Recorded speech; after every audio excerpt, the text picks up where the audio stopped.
नमस्कार, आप देख रहे हैं आज तक। वक्त हल्ला बोल का है। आपके साथ मैं हूं अंजना ओम कश्यप। हम हल्ला बोल में इस सवाल पर चर्चा करेंगे कि क्या बुलडोजर से रुकेंगे दंगे।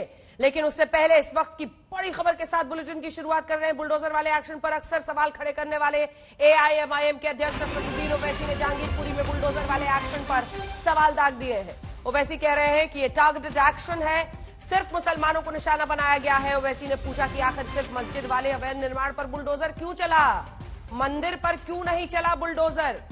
सुप्रीम कोर्ट के आदेश का उल्लंघन हुआ है, ये कहा है असदुद्दीन ओवैसी ने। आइए आपको सुनाते हैं। मुसलमानों को निशाना बनाया जा रहा है, क्या कह रहे हैं ओवैसी? आपने एक कम्युनिटी को टारगेट करके उनकी दुकानों को और उनके घर को आपने नुकसान पहुंचाया, तो आप कौन होते भैया कोर्ट फैसला करने वाले कि कोई क्रिमिनल है या कोई कोर्ट तय करेगा। आपने मस्जिद के सामने की मलगियों को तोड़ दिया, शॉप्स को, मंदिर के सामने जो क्यों नहीं तोड़ा आपने? ये टारगेटेड डेमोलिशन है। तो एक कम्युनिटी को कलेक्टिव पनिशमेंट दिया जा रहा है, ये विजिलेंटी जस्टिस है, मैं इसको कंडेम करता हूं। तो असदुद्दीन ओवैसी सवाल दागते हुए सरकार पर, उनका सीधा ये मानना है कि जज, ज्यूरी, एग्जीक्यूशनर इस वक्त सरकार बन रही है। ना कोर्ट, ना वकील, ना दलील, सीधा बुलडोजर चल रहा है अल्पसंख्यकों पर, मुसलमानों पर। अब बात करते हैं जहांगीरपुरी में हुए एक्शन पर। हनुमान जयंती पर हुई हिंसा के बाद जहांगीरपुरी में एमसीडी ने अवैध निर्माण पर बुलडोजर चलाए, लेकिन सुप्रीम कोर्ट ने कार्रवाई रोक दी। अब सुप्रीम कोर्ट में कल इस बार सुनवाई होगी। मैं आज दिन भर वहीं पर मौजूद थी। सामने में ही बुलडोजर चला है, अवैध निर्माणों को ढहा गया है। आपको पहले अपनी ये रिपोर्ट दिखाते हैं, फिर हमारे साथ भारतीय जनता पार्टी की तरफ से सांसद सुधांशु त्रिवेदी चर्चा में शामिल होंगे और संजय सिंह सांसद आम आदमी पार्टी की तरफ से मोर्चा संभालेंगे। लेकिन इससे पहले सुप्रिया श्रीनेत हमारे साथ नेता कांग्रेस पार्टी की बहस में होंगी। लेकिन इससे पहले कि हम चर्चा की शुरुआत करें, आइए आपको दिखा देते हैं ये रिपोर्ट।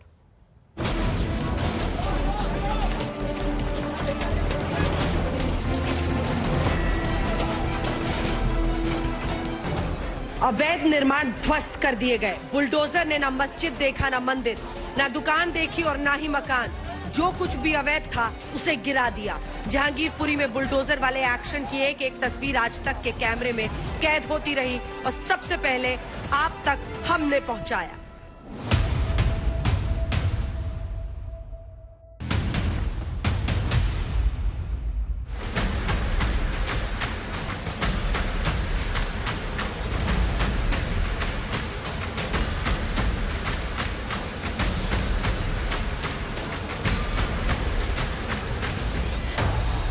उस वक्त सुबह के करीब 10 बज रहे होंगे। पूरा का पूरा इलाका छावनी में तब्दील हो चुका था। किस तरह की तैयारी आप देख रहे हैं, ये सीआरपीएफ की तरफ से रैपिड एक्शन फोर्स है जिसकी पूरी तैनाती यहाँ पर की गई है।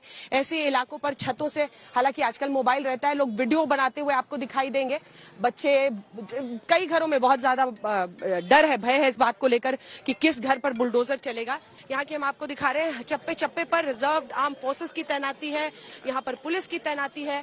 प्लान ऑफ एक्शन क्या है? देखिए, पुलिस का बड़ा फोकस्ड रोल है लॉ एंड ऑर्डर मेंटेन करने का जी। और हम लोग असिस्ट कर रहे हैं जो भी एजेंसीज हैं, जैसे इस केस में एमसीडी का जो भी इंक्रोचमेंट रिमूवल प्रोग्राम होगा उसको हम law and order point of view से असिस्ट करेंगे। सिर्फ नॉर्थ एमसीडी के 9 बुलडोजर दंदनाते हुए जहांगीरपुरी पहुंचे। एक बड़ा शिकंजा कसता हुआ आप इस वक्त देख रहे हैं। Delhi police, reserve arm forces और इन सब के बीच ये क्रेन्स यहाँ पर पहुंच गए हैं। लगभग 9 क्रेन यहाँ पर ऐसी पहुंच रही है जिसकी जानकारी राजा इकबाल ने दी, जो कि मेयर है यहाँ पर नॉर्थ एमसीडी के, वो खुद यहाँ पर मौजूद है। पुलिस की पूरी तैनाती है और ये क्रेन अपने अब यहाँ से जितनी ओबी वैन से उनको हटाने के लिए आदेश दे दिया गया है। जेसीबी मशीनें अवैध निर्माण को गिराने के लिए पूरी तरह तैयार थी। ये देखिए, सबसे पहला क्रेन जो आप देख रहे हैं, आज तक इस पर वक्त एक्सक्लूसिव तस्वीरें आपको दिखाता हुआ। इस जो मस्जिद के सामने वाला हिस्सा है, देखिए ये मस्जिद का हिस्सा है, इसके सामने वाले हिस्से में बिल्कुल ये लग गया है। यहाँ से दिखाइए, अगर आप नीचे से दिखाएंगे, यहीं पर हम मौजूद हैं और यहीं पर अब ढहा जा रहा है। थोड़ी ही देर में बुलडोजर का एक्शन शुरू हो गया। झाजी की पान की दुकान तोड़ दी गई और गुप्ता जी की जूस की दुकान भी ढा दी गई। ये देखिए यहाँ पर जो सबसे पहले सांकेतिक रूप से ये साफ है कि सांकेतिक रूप से इसे चलाया जा रहा है।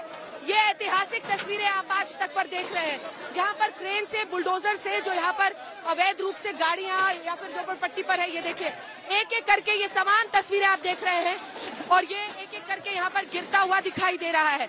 ये ऐतिहासिक तस्वीरें हैं क्योंकि जहांगीरपुरी में इस तरह से इससे पहले कभी भी बुलडोजर नहीं चला है। बुलडोजर चलता रहा और अवैध निर्माण गिरते रहे। फिर कुशल चौराहे के कावड़खानों और कचूमर निकालते हुए बुलडोजर मस्जिद के पास पहुंचा।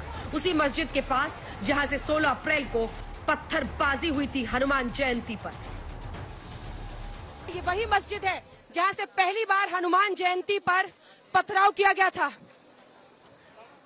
जब पहली बार पथराव किया गया था, ये देखिए पहली तस्वीरें आज तक पर आप देख रहे हैं। क्रेन चल रहा है मस्जिद के सामने, मस्जिद के ऊपर उसके सामने वाले हिस्से में जो अवैध निर्माण है उस पर पहला क्रेन चल गया। पहला क्रेन, ये वही मस्जिद है।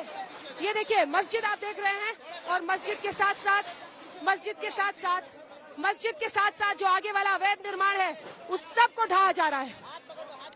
जो मस्जिद के नीचे वाले इलाके हैं जहाँ पर ये दुकानें बना दी गई हैं, उन सब को आज ढाते हुए नीचे गिराया जा रहा है। ये लाइव तस्वीरें आप आज तक पर देख रहे हैं जहां पर पहली बार कार्रवाई हो रही है उस मस्जिद के खिलाफ। जो यहाँ पर अवैध निर्माण है उसको पूरी तरह से ढाया जा रहा है, उसको पूरी तरह से गिराया जा रहा है। और ये आगे वाला जो हिस्सा था वो आप देख रहे हैं, वहां पर बिजली भी है, अवैध तरीके से बिजली सप्लाई भी है। इस बीच सुप्रीम कोर्ट ने जहांगीरपुरी में एक्शन बंद करने का फैसला सुनाया, लेकिन एमसीडी के अधिकारियों ने फैसले की कॉपी नहीं पहुंचने का हवाला देकर कार्रवाई जारी रखी। अवैध दुकानों और मस्जिद के सामने के हिस्से को रफा दफा करता हुआ बुलडोजर आगे बढ़ा। अब बारी थी मंदिर की। यहाँ भी आरोप था कि मंदिर के आसपास अवैध निर्माण है। ये ठीक उस मंदिर के बगल की जगह है जहाँ पर अवैध निर्माण को गिराया जा रहा है। ये सामने में बिल्कुल बगल में मंदिर है और उसके बगल में भी जो अवैध निर्माण है उसे भी गिराया जा रहा है। जो भी अवैध है उसको देखकर आगे वाली जगह में भी देखते हैं। ये देखिए एमसीडी का बुलडोजर चल रहा है, जो अवैध है उन पर चल रहा है। ये अब सामने में वो मंदिर है, ये देखिए ये सामने में मंदिर है। बुलडोजर और पुलिसकर्मी उस गली की ओर बढ़े जहां सबसे ज्यादा उपद्रव हुआ था। महिलाएं सामने आ गई और उन्होंने रास्ता रोक लिया। इस बीच पत्थरबाजी भी होने लगी। नोटिस वगैरह दिया? कुछ भी नहीं दिया, हमें कुछ भी नहीं। यहाँ तो पाइप चक्कर लगी थी। आपको पता चला था कि यहाँ पर पहले कार्रवाई के लिए आने वाले हैं, क्रेन लेकर आ रहे बुलडोजर? कुछ भी नहीं बताया हमें। और मैंने पूछा हूँ वो मीडिया वाले से मिले, ये खोखा तोड़ेंगे, वो कह रहे नहीं कबाड़ा हटाएंगे। मीडिया वालों को क्या पता, पुलिस वालों को पता नहीं था, एमसीडी वाले को? एमसीडी वाले आए हैं, एमसीडी वाले। मैंने पुलिस वाले सब बैठे रहते ना, उनको भी पूछा हूँ मैंने, बोला नहीं कबाड़ा हटाएंगे, ये नहीं तोड़ेंगे। इसी दौरान सुप्रीम कोर्ट के आदेश की कॉपी एक्शन टीम तक पहुंच गई और कार्रवाई रोक दी गई। लेकिन सियासत भला कहां रुकने वाली थी? रोहिंग्या को जाके बसाते हैं, फिर अपने लोगों के साथ और उनके साथ में एक स्क्रिप्ट रख के खुद ही बसाया सब लोगों को जाके, और फिर एक प्री स्क्रिप्टेड तरीके से जाके गुंडाई करते हैं। और बस पूरे देश का, फिर जो देश पढ़ाई लिखाई पे बात करना चाहता है, जो रोजगार पे बात करना चाहता है, जो महंगाई पे बात करना चाहता है, बस पूरे देश में फिर अफीम बोल देते हैं, बस अब केवल झगड़ों पे बात करो। ये एक मैसेज है उन लोगों के लिए जो लोग नाजायज कब्जे पहले करवाते हैं, जहाँ उनमें फिर जो लोग रहते हैं वो एक खास तरह का कोई वर्ग को टारगेट नहीं किया जा रहा है। कोई भी है नाजायज कब्जा करेगा, अवैध कब्जा करेगा, उसमें कुछ ऐसा एतराज जो सामान रखेगा, कुछ शरारती तत्व रहेंगे तो they will have punished. Jahangirpuri में एमसीडी की कार्रवाई को लेकर सुप्रीम कोर्ट कल फिर सुनवाई करेगा। देखने वाली बात होगी कि बुलडोजर का एक्शन जारी रहता है या फिर रुकता है। अंजना ओम कश्यप, दिल्ली, आज तक। सुप्रीम कोर्ट के फैसले का सभी को इंतजार रहेगा, लेकिन आपको भी इंतजार होगा उस बहस का, क्योंकि सुधांशु त्रिवेदी, प्रवक्ता, सांसद, बीजेपी के हमारे साथ जुड़ गए हैं। संजय सिंह नेता और सांसद आम आदमी पार्टी के हमारे साथ जुड़ गए हैं। सुप्रिया श्रीनेत नेता कांग्रेस पार्टी की। लीगल या पॉलिटिकल, आपके बुलडोजर को क्या कहें हम लोग? सुधांशु त्रिवेदी जी, आज सवाल यह है कि हनुमान जयंती पर हिंसा होती है और उसके बाद 2-3 दिन के बाद ये कार्रवाई होती है। क्यों न ये उंगली आप पर उठे कि आप सियासी बुलडोजर चला रहे हैं जहांगीरपुरी में? अंजना जी, आपने जो ये वाक्य बोला ना, लीगल या पॉलिटिकल, बस मैं यही जवाब देना चाहता हूं।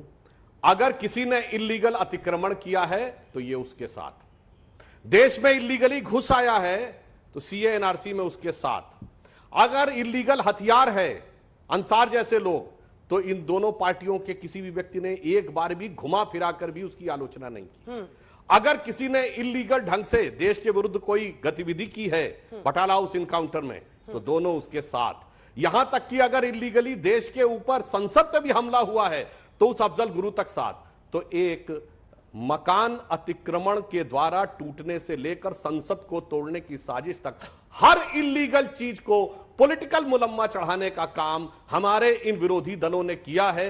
और दुख है, कष्ट है कि इस देश में एक ऐसी सियासत होती है कि जो कभी कानूनी काम के ऊपर भी हमेशा गैर कानूनी बातें कर कर उसे एक वोट बैंक का चश्मा पहना के देखने का प्रयास करती है, जबकि हमने समान रूप से सब पे कार्रवाई की। गिरफ्तारी हुई समान रूप से बगैर समुदाय देखे, अतिक्रमण पे कार्रवाई हुई बगैर समुदाय देखे हुई है, मगर इनको समुदाय भी नजर आता है और हर अपराध में, हर गुनाह में एक पॉलिटिकल एंगल नजर आता है। ठीक है संजय जी, क्या गलत है अतिक्रमण को हटाने के लिए? अगर एमसीडी की कार्रवाई है तो क्या गलत है इसमें संजय जी? अंजना जी, पहली बात तो ये कि पूरे देश का माहौल भारतीय जनता पार्टी बिगाड़ने में लगी हुई है। पूरे देश के अंदर दंगे, फसाद, नफरत फैलाने का काम बीजेपी कर रही है। 2020 का दंगा, 2022 का दंगा, और मैंने पार्लियामेंट के अंदर भी कहा था, आपके चैनल पे भी कह रहा हूं, देश के गृह मंत्री अमित शाह के राज में दंगा हुआ। उनके द्वारा प्रायोजित दंगे थे, बीजेपी के द्वारा प्रायोजित दंगे थे। अगर बुलडोजर चलना चाहिए तो बीजेपी के हेडक्वार्टर और अमित शाह के घर पे बुलडोजर चलना चाहिए, पहली बात। दूसरी बात, ये लोग किसके किसके साथ हैं अपने चैनल पे जरा दिखाइए। ये है वो शख्स जो महिलाओं को रेप करने की बात करता है और उसको राजेश वर्मा बीजेपी का सांसद जाके माला पहना के सम्मानित कर रहा है। 10 अप्रैल की तस्वीर है। हाथरस कांड में एक गरीब की बेटी के साथ बलात्कार होता है, गैंग रेप होता है। गैंग रेप करने वालों के साथ इनकी सरकार खड़ी होती है। कठुआ में एक बच्ची का बलात्कार होता है। तमाम मुद्दों पर मैं आपको टोक नहीं रही हूँ, इसलिए नहीं टोक रही हूँ कि मैं चाहती हूँ आप कम बोले, लेकिन मैं आपको टोक रही हूँ। पहले अतिक्रमण पर तो बोल दीजिए सर, आज के टॉपिक पर एक जवाब तो दे दीजिए ना। इस अतिक्रमण में अगर कुछ गलत है, अतिक्रमण को तोड़ने में भी बोल, चलिए अतिक्रमण से शुरू करता हूँ। क्यों? हाँ, अतिक्रमण से शुरू करता हूँ। चलिए बताइए कि इसको क्यों धर्म का चश्मा पहना है? शुरू करता हूँ। 15 साल से एमसीडी के अंदर भारतीय जनता पार्टी के मेयर, भारतीय जनता पार्टी के पार्षदों ने करोड़ों रुपए रिश्वत खा के दिल्ली को लूट कर अतिक्रमण करवाया और आज अतिक्रमण हटाने का ड्रामा कर रहे हैं। गणेश कुमार गुप्ता 1977 का अपना कागज लेकर रो रहा है, बिलख रहा है, उसकी दुकान गिरा रहे हो आप। सोनू चाय वाला, उसकी दुकान गिरा रहे हो आप गरीब आदमी को उजाड़ रहे हो जो कागज आपको दिखा रहा है। यह आपका न्याय का सिद्धांत। सुप्रीम कोर्ट आप नहीं मानते, देश के न्यायालय का, सर्वोच्च न्यायालय का आप सम्मान नहीं करते। आप हमें सिखा रहे हैं अफजल गुरु। अरे उस अफजल गुरु को शहीद मानने वाली पीडीपी के साथ आपने सरकार बनाई, गलबहियां करके सरकार बनाई। आप भूल गए आईएसआई पाकिस्तान की खुफिया एजेंसी को बुलाकर पठानकोट में आपने हमारे शहीदों की जांच कराई। आप भूल गए 52 साल तक आपने इस देश के अंदर तिरंगा नहीं फहराया। आप भूल गए मुस्लिम लीग के साथ आपकी विचारधारा ने, श्यामा प्रसाद मुखर्जी ने सरकार बनाने का काम किया। आपसे देशभक्ति नहीं सीखनी है और आपसे धर्म भी नहीं सीखना है। प्रभु श्री राम के मंदिर के निर्माण में चंदा चोरी करने वाले लोगों से हमें प्रभु श्री राम की भक्ति नहीं सीखनी। प्रभु श्री राम का जो संदेश है वो हम जानते हैं और रामचरितमानस की चौपाई कहती है, सब नर करहि परस्पर प्रीति। हम उस हिंदू धर्म को मानते हैं। हमारा हिंदू धर्म बहुत विराट है, जो कहता है वसुदेव कुटुंबकम, पूरा विश्व हमारा परिवार है। आप लोग क्या कर रहे हैं? जिन बच्चों के हाथ में कलम और किताबें होनी चाहिए उनको तमंचे, बंदूक और तलवारें पकड़ा रहे हैं। लेकिन मुस्लिम समुदाय के जिन लोगों ने हमला किया, लेकिन जिन हिंदू लोगों ने धर्म विराट पत्थरबाजी है, की, इसका मतलब उनके ये तो ऊपर नहीं है ना सख्त से संजय सख्त जी कि कार्रवाई होनी अतिक्रमण को चाहिए। नहीं हटाया जाए। एक छोटा सा जवाब, फिर मैं आ रही हूँ सुधांशु जी। अतिक्रमण तो हटाना चाहिए ना, बोलिए ये फैसला सही है? 15 साल से क्यों कराया? हाँ, नहीं, अतिक्रमण हटाना चाहिए, लेकिन उन लोगों पे बुलडोजर क्यों नहीं चलना चाहिए जिन लोगों ने अतिक्रमण करवाए? मैं तो ये कह रहा हूं आपसे। ठीक है, जवाब दीजिए आप सुधांशु मुझे जी। बताइए, पहले 15 आंखें साल बंद से कौन करता था है, दिल्ली में? पहले एमसीडी या आंखें किसकी बंद सरकार करता है? है, पहले अतिक्रमण होने देता है, 15 फिर साल से आप जाकर पैसे छज्जे गिराता है, अतिक्रमण कराएंगे, छज्जे गिराता और है, बाद में अतिक्रमण हटाने की नौटंकी। फिर पहले अतिक्रमण होता है, उस समय आंखें बंद कर लेता है एमसीडी, फिर जाकर छज्जे गिराता है, वाहवाही लूटता है, फिर वहीं पर वही अतिक्रमण हो जाता है। ये कौन सा चक्रव्यूह है? और आप इससे पॉलिटिकल फायदे देखते हैं? अंजना जी देखिए पॉलिटिकल किसने किया, टेक्निकल और लीगल को अभी सबूत सामने आ जाएगा। क्या बोले सम्माननीय संजय जी जो हमारे साथ राज्यसभा में सांसद हैं, क्या बोले? उन्होंने कहा कि करोड़ों रुपए लूट कर अतिक्रमण करवाया। अगले वाक्य में क्या बोले कि गुप्ता जी की दुकान 1977 से थी। भैया ये 1977 से भाजपा थी क्या यहां पे? अंजना जी आपके चैनल पे तमाम लोग बोल रहे हैं मैं इंदिरा जी के जमाने से यहां रह रहा हूं। इंदिरा जी के जमाने में भाजपा थी यहां क्या? यही है। अगर इलीगल चीज को पॉलिटिकल करना चाहेंगे तो जो पॉलिटिकल चीज सामने आती है वो आपको पूरी तरीके से एक्सपोज करके रख देती है। और अंजना जी एक चीज में और भी एक्सपोज हो गए ये लोग। ये वही पार्टी है ना जिसके की राष्ट्रीय संयोजक और दिल्ली के मुख्यमंत्री जी हनुमान चालीसा का पाठ किए थे। अब दिख गया कि दिल में कितने हनुमान हैं या कितने सुलेमान हैं, कितने रहमान हैं और कितने खान हैं। ये साफ दिखाई पड़ गया कि वो हाथी के खाने के दांत और दिखाने के दांत और, या पंचतंत्र में जो कथा है भगत और बगुला भगत की, तो वह राजनीति में दिख रही है। तो और अगर टेक्निकल लीगल की बात करें तो यदि हम मान भी लिया जाए जो कांग्रेस करके गई है वो बीजेपी करने आई है, इसीलिए आए हैं आप, इसीलिए सरकार में आए हैं कि जो कांग्रेस करके गई है। अगर संजय गांधी ने एक वक्त पर तुर्कमान गेट में सौंदर्यीकरण के लिए बुलडोजर चलवाया था तो बीजेपी सत्ता में आएगी, फिर बीजेपी एक दिन वही काम दोहराएगी, इसीलिए आप सत्ता में आए हैं। नहीं देखिए मैंने कहा यदि ये कहा जाए कि लंबे समय से अतिक्रमण था तो आज क्यों नहीं हो रहा है। हाँ। ये वैसा ही बचकाना तर्क है कि कोई चोर पकड़ लिया जाए तो कहे मैं तो इतने दिन से चोरी कर रहा था, आज ही मेरे खिलाफ कार्रवाई क्यों नहीं हुई, मैं तो शांति से कर रहा था तब तक कोई बात नहीं हुई। इसलिए मैं कह रहा हूं जो बात कानूनी है उसको कानूनी ढंग से डील करना चाहिए। जब भी चीज जिस समय प्रकाश में आएगी, उदाहरण देना चाहता हूं अंजना जी, किसी की गाड़ी दूसरे की गाड़ी से ठुक जाए तो जांच तो इस पे होनी चाहिए किसने गाड़ी गलत चलाई, पर पुलिस आती है तुरंत गाड़ी के कागजात मांगती है और एक के पास कागजात ही ना हो तो गाड़ी जब्त हो जाती है कि नहीं। तब वो ये नहीं कह सकता ना ना ना ना सिर्फ जांच इस पे करिए कि इनकी गलती थी ड्राइविंग में, मेरी गलती थी, ये गाड़ी का कागजात क्यों ले लिया गया। ये नियम है, जब गाड़ी देखी जाएगी और गाड़ी का कागजात गलत है तो गाड़ी के ऊपर भी कार्रवाई हो जाएगी। अब आप सही कागजात लाइए, गाड़ी की जब्ती ले जाइए। तो इसी प्रकार कोई लॉ एंड ऑर्डर की स्थिति उत्पन्न हुई और जब वहां पे बाकी जांच हुई और वह तथ्य सामने आ गए तो ईमानदारी से अगर इलीगल कंस्ट्रक्शन है तो क्यों नहीं उसको गिराया जाए? क्यों धर्म के चश्मे से देखा जा रहा है? इलीगल कंस्ट्रक्शन क्यों ना गिरे, अवैध निर्माण? ये तस्वीर है और मुझे लगता है इस तस्वीर में कहीं आप भी हैं, शायद आप आज ग्राउंड पे रिपोर्टिंग कर रही थी। इस तस्वीर में एक तरफ मेरा भारत महान का एक बोर्ड भी ढहा दिया गया और वास्तव में भारतीय जनता पार्टी ने ये किया है। ये क्या कह रहे थे अभी, एक्सपोज हो जाएंगे। और मैं आशा करती हूं कि जितनी शालीनता से और जितनी देर मैंने आपकी बात सुनी आप भी मेरी बात सुनिएगा। 2014 और 2019 में आप दिल्ली की जनता को लुभाना चाह रहे थे। ये आपके बीजेपी फॉर दिल्ली के ट्विटर हैंडल से ट्वीट किया गया है और इसमें साफ तौर पे लिखा है कि जो 3 लाख से ज्यादा अनऑथराइज्ड कंस्ट्रक्शंस थे उनको हम लीगलाइज करेंगे। अतिक्रमण को लीगलाइज करने की बात आपने 2014 में करी और 2019 में करी। और यही नहीं, 2019 में तो जब वेंकैया नायडू जी अर्बन डेवलपमेंट के मिनिस्टर थे, भाजपा के प्रदेश अध्यक्ष ने चिट्ठी लिखी और कहा कि इन कॉलोनीज को जो एक्ट होती है दिल्लीज लॉ स्पेशल एक्ट 2011 उसके अंतर्गत लाया जाए, इसको लीगलाइज किया जाए।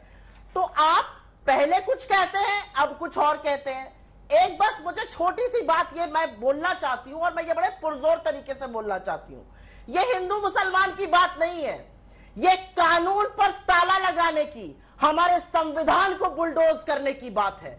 और अगर ना होती तो जो बेचारा गणेश गुप्ता दौड़ दौड़ के कागज दिखाना चाहता था, उसके कागज देखते, सुमित झा के कागज देखते, सलीम शेख के कागज देखते, लेकिन आपने वैसा देखना जरूरी नहीं समझा। आप सीए का राग अलाप रहे थे। जनवरी 1, 2020 में आया था और आज तक उसके रूल्स नहीं बने हैं।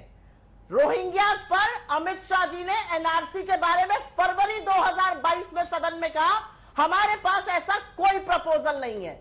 तो दिक्कत की बात यह है कि आप वैमनस्यता फैलाएंगे। आपको लगता है ये प्रक्रिया वाकई अतिक्रमण हटाने के लिए करी जा रही है। मध्य प्रदेश में दंगे भड़के अतिक्रमण हुआ, दिल्ली में दंगे भड़के अतिक्रमण हुआ। मैं तो दूसरी बात कहती हूं, 2020 में दिल्ली में दंगे हुए, 2022 में दिल्ली में दंगे हुए। इस देश में 2 राज्यों में गोलीबारी हुई। यहां पर तो सीधे सीधे अमित शाह जी का फेलियर है। वो फेलियर साबित हुए एक होम मिनिस्टर के तौर पर, वो नाकाम और विफल साबित हुए हैं। दिल्ली पुलिस उनको रिपोर्ट करती है। और सबसे बड़ी नाकामी तो यह है कि सुप्रीम कोर्ट के ऑर्डर के बाद भी एमसीडी वहां पर नंगा नाच करती रही और बुलडोजर यूज करती रही, जबकि सुप्रीम कोर्ट का आदेश आ चुका था। मैं पूछना चाहती हूं, कोर्ट की अवमानना के बारे में यह केस क्यों नहीं बनता है? क्या यह महज संयोग है कि दंगे होते ही आपने यहां पर अतिक्रमण करा दिया? 15 साल से एमसीडी की सत्ता आपके हाथ में है, 8 साल से सत्ता आपके हाथ में है दिल्ली में। लगातार आपने बात करी है रेगुलराइज करने को, कॉलोनीज को, वो भी तो अतिक्रमण में बनी। जवाब दीजिए सुधांशु। तो अलग अलग तरह की भाषा सत्ता के सहयोगी बनकर मत कीजिए, ये गलत है जो आप कर रहे हैं। देश के 10 राज्यों में आज दंगे भड़के हुए हैं, लेकिन देश के प्रधानमंत्री जी एक शब्द नहीं बोलते हैं, देश के गृह मंत्री जी एक शब्द नहीं बोलते हैं। सोर्सेस के माध्यम से आज तक और तमाम चैनल्स पे पता चलता है, उन्होंने पुलिस से कार्रवाई कीजिए। ये होता है लॉ एंड ऑर्डर, ये होती है कानून व्यवस्था। सुप्रीम कोर्ट की तरफ से जब आ चुका था मौखिक आदेश, उसके बाद क्यों चला? मैं बोल लूं भाई, उसके बाद क्यों चला? ताकि 10 दिन बैठकर फिर मेरे शो पे आप बोलिएगा चाहे मस्जिद था या जूस कॉर्नर, हमने सब पर बुलडोजर चला दिया। यही बोलने के लिए, पॉलिटिकल गेन के लिए ना, किसको नहीं दिख रहा था सर? तमाम जगहों पर ये खबर आ चुकी थी, सुप्रीम कोर्ट ने फैसला सुना दिया था, उसके बाद क्यों बुलडोजर चला? हाँ, आपने बिल्कुल सही कहा। देखिए, जोशो खरोश में सुप्रिया जी ने भी जो अपना पहला वाक्य बोला था और आखिरी वाक्य में उसको कॉन्ट्रडिक्ट कर दिया। जो नियमितीकरण हुआ था वो झुग्गी झोपड़ियों का हुआ था, वो आपकी सरकार ने भी किया था, हमारी सरकार ने भी किया, तो उसको आप अतिक्रमण के साथ जोड़ने का आपने प्रयास किया। दूसरा, मैं इनको बधाई देना चाहता हूं, इन्होंने जो नाम लिए जहां जहां पर बुलडोजर चला, उससे इन्होंने राहुल गांधी जी के उस बात को ध्वस्त कर दिया अपनी पार्टी के, कि जो उन्होंने कहा एक पक्षीय, एक तरफा, एक समुदाय के लोगों के विरुद्ध कार्रवाई की गई। इसलिए यह साबित हो गया कि जो कुछ हुआ वो ईमानदारी से और पारदर्शिता के साथ हुआ, जिसमें किसी भी प्रकार की दुर्भावना सरकार की तरफ से नहीं थी। तीसरा बिंदु, यदि सुप्रीम कोर्ट का निर्णय हो गया तो एक पार्टी ऐसी है जो केंद्र में सत्ता चला चुकी है और एक ऐसी जो प्रदेश में सरकार चला रही है। मुझे बता दें किस नियम के, किस उपबंध के तहत मीडिया में चली खबर के आधार के ऊपर कोई प्रशासनिक कार्रवाई रोकी जा सकती है। उसकी एक प्रक्रिया होती है, जब वो कागज ऑफिशियली संबंधित अधिकारी के हाथ में आता है, तब उसकी ऑफिशियली एंट्री होती है उस चालान की, तो कार्रवाई होती है। उसमें एक निश्चित समय लगता है, अन्यथा ये बता दें कि कौन से प्रावधान के तहत होता है। दूसरा, सुप्रिया जी का यह मैं कष्ट समझ सकता हूं, जब उन्होंने 2013-14 की बात कही तो यह आम आदमी पार्टी की सबसे पहले पालकी ढोई थी इन्होंने, खड़ा भी इन्होंने ही किया था। इनके तत्कालीन मुख्यमंत्री से बड़ी नजदीकी संबंधों की चर्चा दिल्ली के गलियारों में रहती थी, और ऐसी पालकी ढोने की सियासत की कि इनकी ये सबसे मजबूत रियासत पंजाब वो भी चली गई इनके हाथ से। तो इनके जो अरमानों पे बुलडोजर चला है वो तकलीफ हम पूरी तरीके से। ठीक है संजय जी, एक बार जवाब दे ले, फिर उसके बाद आ रही हूँ। माइनॉरिटीज को टारगेट किया जा रहा है, जब अमरतुल्ला खान को सामने फील्ड किया जाता है ऐसे मुद्दों पर बोलने के लिए, तो संजय जी धर्म के चश्मे से तो तमाम पॉलिटिकल पार्टीज देख रही हैं। संजय जी, अभी सुप्रिया जी ने कहा रोहिंग्या मुसलमानों की बात। अरे रोहिंग्या मुसलमानों पे ये लोग कार्रवाई कैसे करेंगे?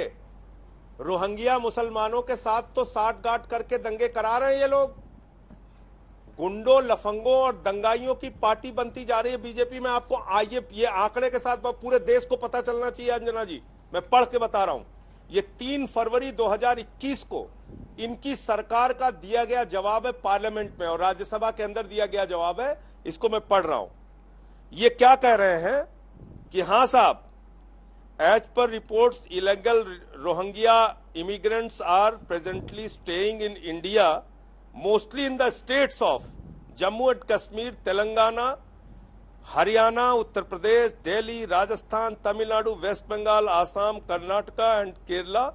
Since illegal immigrants enter into the country without valid travel documents, there is no accurate data regarding number of such migrants living in the country.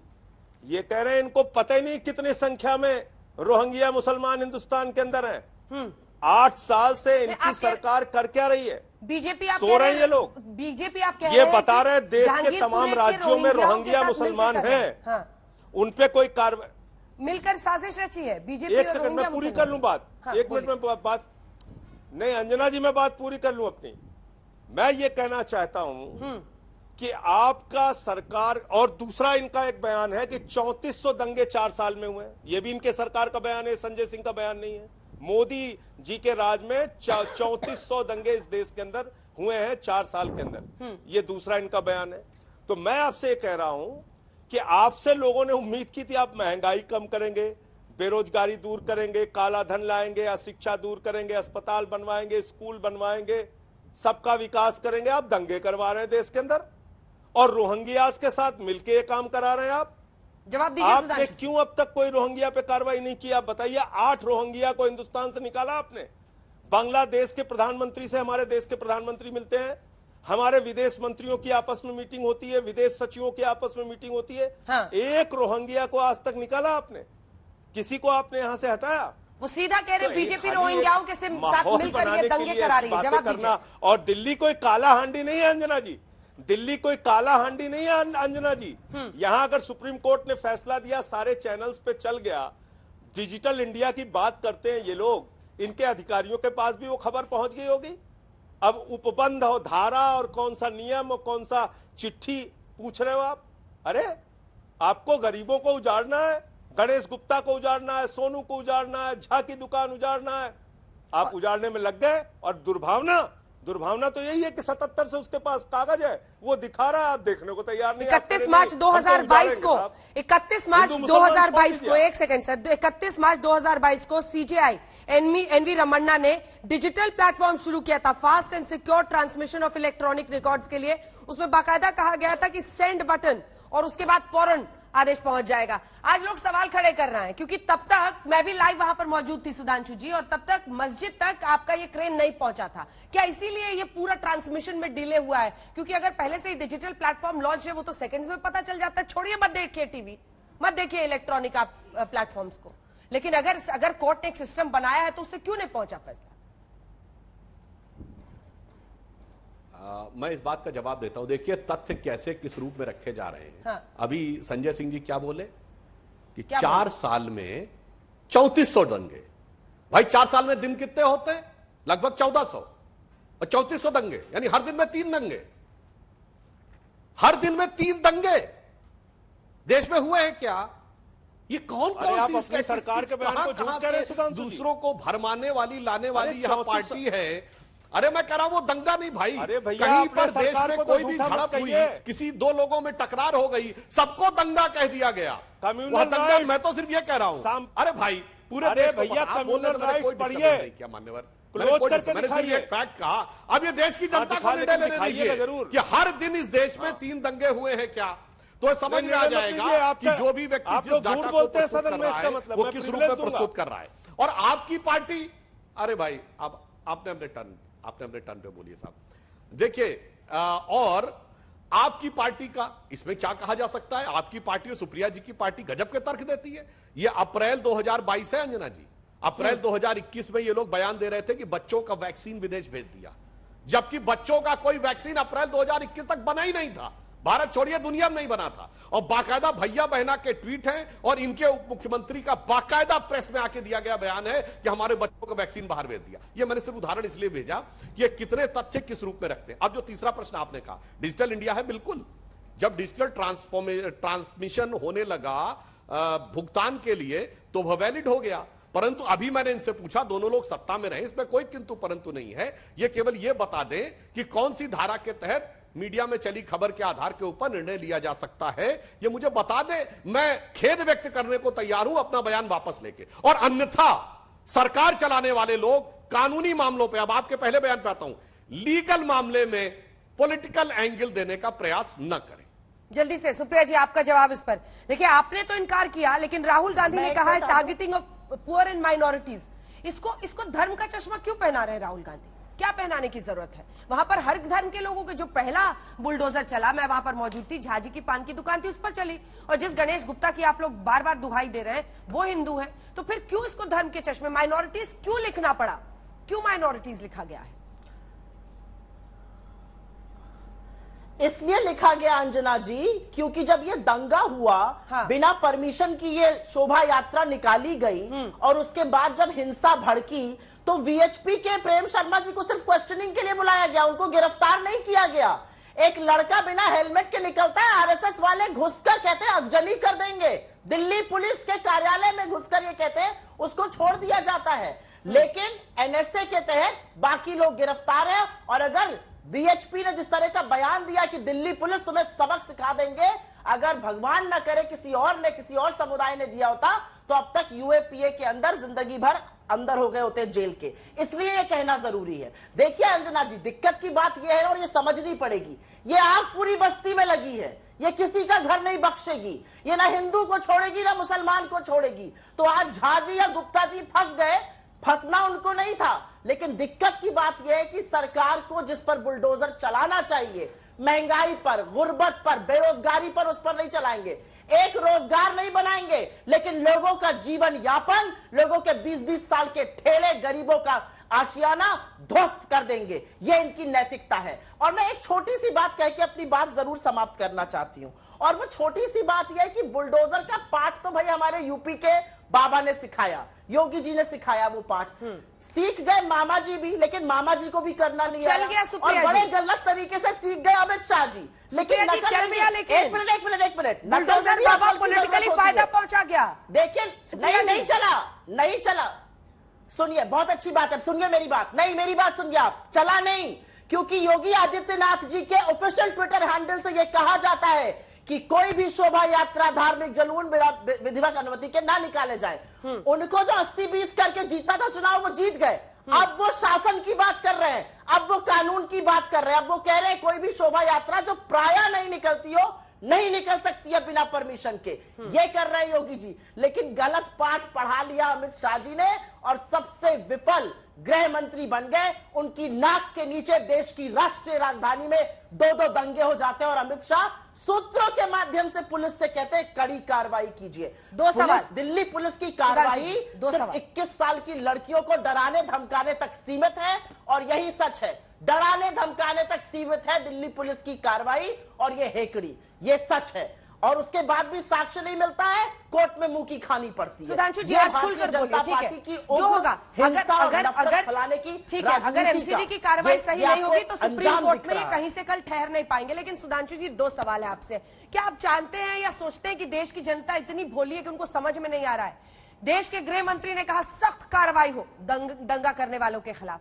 क्या आप इसको रूटीन कार्रवाई एमसीडी की कह सकते हैं किसी भी तरीके से? उसके फौरन बाद ये कार्रवाई होती है, मस्जिद तक भी क्रेन पहुंचता है, सहयोग है, प्रयोग है। और दूसरा सवाल जो वो पूछ रही है उसका भी जवाब दीजिए कि असल मुद्दों से भटकाने के लिए निकल गया आपका बुलडोजर, क्योंकि उत्तर प्रदेश में आप लोगों ने बुलडोजर बाबा के गान सुन लिए, तो अब आपको लग रहा है हर जगह बुलडोजर चला दो, चाहे मध्य प्रदेश हो, गुजरात हो, दिल्ली हो।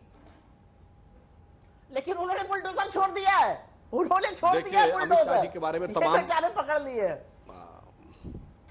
नहीं, देखिए अमित शाह जी के बारे में तमाम मनाप शनाप बातें उन्होंने कही, मैं उसका भी उत्तर देता हूं। परंतु जो आपने ध्यान भटकाने की बात कही, सबसे पहले वहां पे कहता हूं, ये टारगेट किया जा रहा है माइनॉरिटीज को, ये मुद्दे पे ध्यान लाना है राहुल गांधी का ट्वीट, या ध्यान भटकाना है? अंजना जी यही समस्या है। महंगाई पे रैली करते हैं जयपुर में जाके और भाषण देते हैं उत्तर प्रदेश पे, फिर 10 मिनट हिंदुत्व पे बोलते हैं और फिर हमसे कहते हैं हम टॉपिक से भटका रहे हैं। एक्चुअली में समस्या क्या है कि मुख्य मुद्दों पर बात करने के लिए इनके पास तथ्य और आधार नहीं है, क्योंकि वो बात होगी तो बहुत सारी चीजें फैक्चुअल रूप में सामने आ जाएंगी। खैर, अब मैं इस बात का जवाब देता हूं कि गृह मंत्री जी ने उस समय क्या किया। ऐसी ऐसी बातें कही जाती थी, अंजना जी याद करिए, यही तो 2020 में हुआ था जामिया के सामने बस थी तो कहा गया था पुलिस वाले आग लगा रहे हैं, फिर वीडियो आया तो देखा पुलिस वाले बुझा रहे थे। जामिया के सामने कहा गया था वो तो पुलिस ने घुसने का प्रयास किया इसलिए पुलिस के ऊपर पथराव हुआ, बाद में बाकायदा वीडियो आया कि एक टेम्पो में भर के रखे गए थे पत्थर और उनसे पथराव किया जा रहा था। अब तक आप लोग पीठ थपथपाते थे कि हमारे राज्य में दंगा नहीं होता। कोई पीठ नहीं थपथपा रहा हूं अंजना जी, मैं वो वीडियो बता रहा हूं जो देश की जनता ने देखा, जो कहा गया और वीडियो के सामने सच आया। पथराव क्यों हो रहा है? अरे भाई बात तो सुनिए, पूरी बात सुनने दीजिए। मैंने किसी का मैं डिस्टर्ब नहीं किया। फैक्ट है, कंफर्टेबल फैक्ट आता है, डिसकंफर्टेबल तो समस्या होती, मैं बोल रहा हूं। यही ताहिर हुसैन आम आदमी पार्टी का कारपोरेटर, पहले कहा गया इसकी कोई गलती नहीं, फिर वीडियो आ गया जिसपे छत के ऊपर पेट्रोल बम भरे हुए थे और एंगल आयरन लगा हुआ था जिसपे गुलेल बनी थी ताकि पेट्रोल बम दूर दूर से जा सके। वो अनायास स्वतः स्फूर्त हो गया था, यानी वो सीमेंटेड एंगल आयरन की रॉड भी लग गई थी वहां पर स्वतः स्फूर्त। जब अमित शाह जी की पुलिस ने इतनी तत्परता से काम किया और यह हकीकत सामने आने लगी, इन लोगों ने वो किया था कि जो बिल्कुल असंवैधानिक था कि राज्य की विधानसभाओं ने सीए को लेकर प्रस्ताव पारित किए, देश में भड़काने का प्रयास किया, मगर जितना भी भड़का लिया राज्यों के चुनाव में, चाहे आपने सीए पे भड़काया या किसान के मुद्दे पे भड़काया, दोनों पे देश की जनता ने आपको जवाब दे दिया। अब मैं ये कहना चाहूंगा, सबसे महत्वपूर्ण बात यह कि हम इस विषय पे कोई राजनीति नहीं करते, ईमानदारी से काम कर रहे हैं। बुलडोजर चाहे यूपी में चले, चाहे एमपी में चले और चाहे जम्मू कश्मीर में चले, गृह मंत्री जी पूरी ईमानदारी के साथ, निष्पक्षता के साथ काम कर रहे हैं। अब कड़ी कार्रवाई कह दो अपराधियों पे तो उसमें भी इनको राजनीति नजर आने लगती है। अंजना जी, फिर मैं कहता हूं, लीगल में पॉलिटिकल देखने की फितरत कहां तक लेके जाएगी, ये शरारत कहां तक लेके जाएगी, ये देश के लिए बहुत चिंता का विषय है। ताहिर हुसैन का उन्होंने नाम लिया, संजय जी उस पर भी जवाब दीजिएगा, लेकिन कुल मिलाकर बात वहीं पर आकर अटक जाती है कि अवैध निर्माण क्यों ना ढाया जाए। अवैध निर्माण अगर ढाया जा रहा है तो उसको आप कैसे धर्म के एंगल से देख सकते हैं, उसको कैसे कह सकते हैं माइनॉरिटीज पर एक्शन हो रहा है, वहीं पर आकर बात अटकती है। ठीक है अंजना जी, ताहिर हुसैन का तो नाम इन्होंने लिया जिसपे हमने कार्रवाई भी कर दी, लेकिन एक नाम मैं अभी लूंगा तो उसपे इनका गला सूख जाएगा, जवाब नहीं दे पाएंगे। कपिल मिश्रा जिसने भड़काऊ भाषण दिया, पूरे दुनिया ने सुना, उसको इन्होंने मॉडल टाउन से टिकट देके सम्मानित करने का काम किया, उस पर कार्रवाई की आज तक इन्होंने? इसका जवाब इनसे पूछ लीजिए। ये हाथरस कांड में गैंग रेप करने वालों के साथ खड़े हो जाते हैं, उन्नाव कांड में रेप करने वाले के साथ खड़े हो जाते हैं।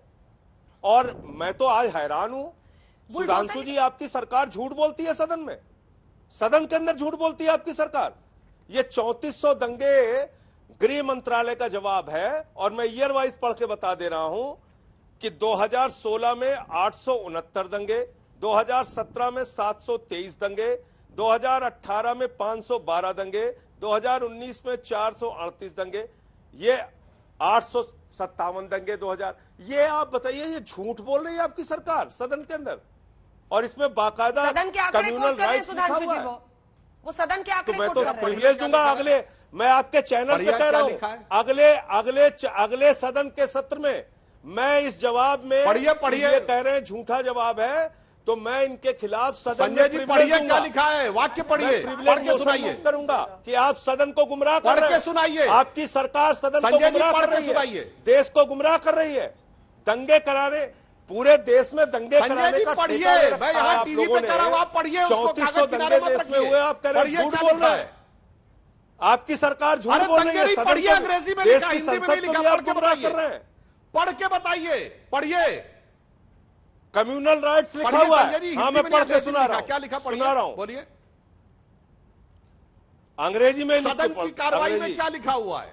नित्यानंद राय, क्लैशेस होता है, क्लैशेस झड़प होती है। अरे भाई सुनिए ना, और आप सुनना नहीं चाहते, यही समस्या है। अरे सुनिए ना भाई, हो जाती है। और सुनिए, आप सुनिए, इस देश में हर दिन में 3 दंगे हुए, भाई सुनिए, ऐसा आप बेहतरीन तर्क दे रहे हैं, ये सबको पता है। अरे भाई बताइए, हर दिन 3 दंगे हुए हैं, बोलिए हाँ या ना, बोलिए। आपको मानना ही नहीं है, हाँ या ना? हर दिन मैं तो कह रहा हूं आपको, मैं तो आपको कह रहा हूं। अरे भाई बताइए ना, हमें हमारे मैं कह रहा हूं पूरे अरे देश का आंकड़ा आपकी सरकार ने दिया है, झड़प और सरकार में अंतर होता है। मैं सदन के लोगों के बीच में भी हो सकती है, झड़प 4 लोगों के बीच में भी हो सकती है, झड़प तो इस देश में होगी। कह तो रहा हूं आपको, ऐसा नहीं हो सकता इस देश में एक दिन में 3 झड़प नहीं होंगी। अरे भाई हेडिंग दिखाइए इनको, ये तो देख ही नहीं रहे आपके घर Zoom in करके दिखाइए टीवी लिखा है ना, Zoom in करके अराउंड 34। अरे भाई बताइए ना सदन में राइट की डेफिनेशन क्या है, बताइए आप। आप सदन की बात कर रहे हो तो बताइए सदन में राइट की डेफिनेशन क्या है, लीगल डेफिनेशन आप पढ़िए ना। अरे भाई पढ़िए ना, न्यूज आइटम आप दिखा रहे हैं, पढ़िए इसको क्लोज करके दिखाइए। अरे सदन की कार्रवाई दिखाइए, न्यूज आइटम मत दिखाइए, पूरे देश को सदन की कार्रवाई दिखाइए, सदन की कार्रवाई भी आपको दिखा देंगे। आप लोग झूठ बोलने का ठेका ले रखे हैं, आप राज्यसभा के सांसद होकर सदन को, देश को गुमराह कर रहे हैं। अरे भाई वही तो मैं कह, कम्युनल राइट्स यही तो कह रहा हूं भाई, क्लैश और राइट होता है, राइट की डेफिनेशन भी दिखाइए। कम्युनल राइट्स क्या होता है, कम्युनल राइट्स का मतलब क्या होता है? भाई ये तो न्यूज आइटम है, वो राइट्स का मतलब क्या होता है? राइट कर देते हैं। अरे मैं तो कह रहा हूं ना, क्या इस देश को पता है राइट्स को झड़प होती है? 3 कम्युनल राइट हुए, एक दिन में 3 कम्युनल राइट हुए कहते हैं, इसीलिए मैं कह रहा हूं। अरे अंग्रेजी जरा हिंदी मुझे भी सिखा दीजिए, राइट्स को हिंदी में झड़प कहते हैं। अरे भाई, अरे सुधांशु जी मुझे जरा हिंदी समझा दीजिए ना, सदन की कार्रवाई दिखाइए। जब आप सदन में राइट्स को हिंदी में झड़प कहते हैं, बात करते हैं तो सदन की राइट्स को कार्रवाई हिंदी में झड़प कहते हैं, सदन की कार्रवाई राइट्स को हिंदी में झड़प कहते मीडिया हैं, न्यूज मत कोट करिए। और राइट्स अगर को राइट्स हिंदी में कहते हैं तो मैं झड़प कह रहा कहते हूं, हैं। इस देश में बताइए एक दिन में 3 राइट हुए। अच्छा चलिए कल हुए, अच्छा छोड़िए, एक हफ्ते पहले हुए 20 राइट का नाम बताइए। चलिए बताइए, बता रहे हैं, मैं क्यों बताऊंगा? हर दिन 3 राइट हो रहे हैं ना, तो पिछले हफ्ते के 21 राइट का नाम बताइए। हिंदी में क्या कहते हैं? अरे आप बताइए ना, रॉयट्स को हिंदी में क्या कहते हैं? भाई रॉयट्स तो मीडिया ने लिखा है। आप बताइए कम्युनल रॉयट्स शब्द मीडिया ने लिखा है मान्यवर। अरे भाई क्या अच्छा कहते हैं? मैं तो कह रहा हूं ना, चलिए परसों के 3 दंगे बताइए। आपको ज्यादा अंग्रेजी पता है, मुझे समझा दीजिए। पिछले एक हफ्ते के 21 बताइए, पिछले एक महीने के 90 दंगे बताइए, बोलिए। आपकी सरकार झूठ बोलिए बोलती ना है संसद में, अरे भाई ये तो मीडिया की खबर है, मैं यही कह रहा हूं ना, ये मीडिया में है, सदन की कार्रवाई में क्या लिखा हुआ है। और मैं कह रहा हूं अगर रॉयट्स साहब कह रहे हैं तो बताइए ना पिछले एक महीने के 90 दंगे कार्रवाई भी बोलिए, दाएं बाएं मत भागिए, 90 दंगे बताइए। अगला सत्र आने दीजिए, हर दिन हुए 3 दंगों की सूची दीजिए, कल ही निकाल के दे दूंगा आपको। इतने भोले मत बनिए। लेकिन संजय जी एक जवाब। अरे भाई ये रॉयट्स लिखा हुआ है, जल्दी से 3400 चलिए एक सफल तरीके से बुलडोजर को प्रतीकात्मक रूप से मुझे, अरे आपको पॉलिटिकली इस्तेमाल करती है, हिंदी तो बता सक्सेसफुली दीजिए। यूज करती है संजय जी। रॉयट्स को हिंदी में क्या कहते हैं? कम्युनल रॉयट्स को हिंदी में क्या कहते हैं? संजय जी बताइए। अरे तो मीडिया की खबर है ना, अरे मीडिया तो जेनोसाइड कह देगी, मीडिया तो जेनोसाइड भी क्लैशेस यानी भिड़ंत और जेनोसाइड को कहेगा कुछ हुआ ही नहीं, के बीच में बोल रहे हैं और कश्मीर में जेनोसाइड को कहेगा कुछ नहीं हुआ था।